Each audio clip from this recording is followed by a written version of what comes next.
2021లో Gudur town పట్టణ పరిధిలో ఉన్నటువంటి వన్ టౌన్ పరిధిలో ఉన్నటువంటి నర్సయ్యగుంట వద్ద హత్య కేసులో 2 నిందితులకు జీవిత ఖైదు. గౌరవ న్యాయస్థానం 7వ అదనపు జిల్లా జడ్జి గారైనటువంటి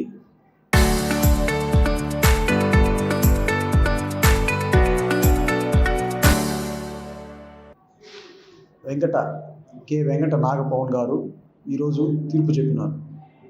దానిలో గూడూరులో జరిగిన వ్యక్తి దారుణ హత్యకు అతడు రూపేష్,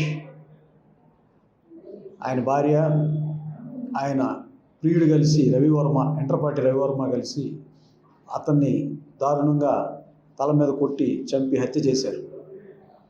కాబట్టి ఈరోజు ప్రాసిక్యూషన్ వాళ్ళు, పోలీసు వాళ్ళు సాక్షుల్ని ప్రవేశపెట్టి దర్యాప్తు పూర్తి చేసి ఆ రోజు ఉన్నటువంటి దశరథరామారావు గారు కానీ, అలాగే court monitoring system liaison officer Mallikarjunarao కానీ, సుబ్రహ్మణ్యం కానీ, వి వెంకటరమణయ్య కానీ, వీళ్ళందరూ సాక్షుల్ని త్వరితగతిన ప్రవేశపెట్టి జిల్లా జడ్జి గారు ఈ తీర్పుని వెలువరించారు.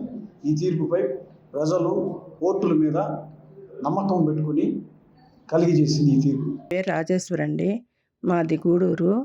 మేము నర్సయ్యగుంటలో ఉంటున్నాము. మా ఆయన కార్పెంటరు వర్క్ చేస్తా హార్ట్ అటాక్లో చనిపోయారు 10 years ముందు.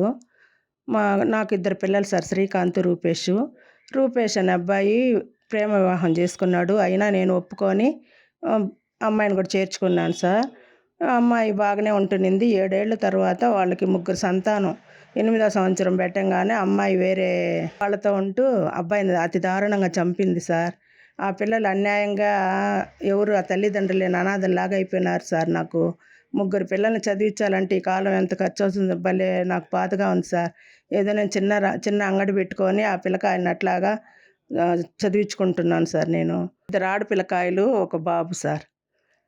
చాలా బాధపడ్డాను. మా అబ్బాయి చనిపోయిన తర్వాత ఆ బిడ్డలు కూడా తల్లిదండ్రులు లేని అనాథలు అయిపోయినారు సార్. ఏదో దయ ఉంచి మమ్మల్ని జడ్జి గారు వందనాలు సార్. రూపేష్ ఉన్నప్పుడు నాకు మందులకి వాటికి సహాయం చేస్తున్నాడు డబ్బులు. ఇప్పుడు ఏమీ లేదు ఆర్థిక సహాయం నాకు. ఆ బిడ్డల్ని జాకేదే నాకు చాలా ఇబ్బందిగా ఉంది సార్.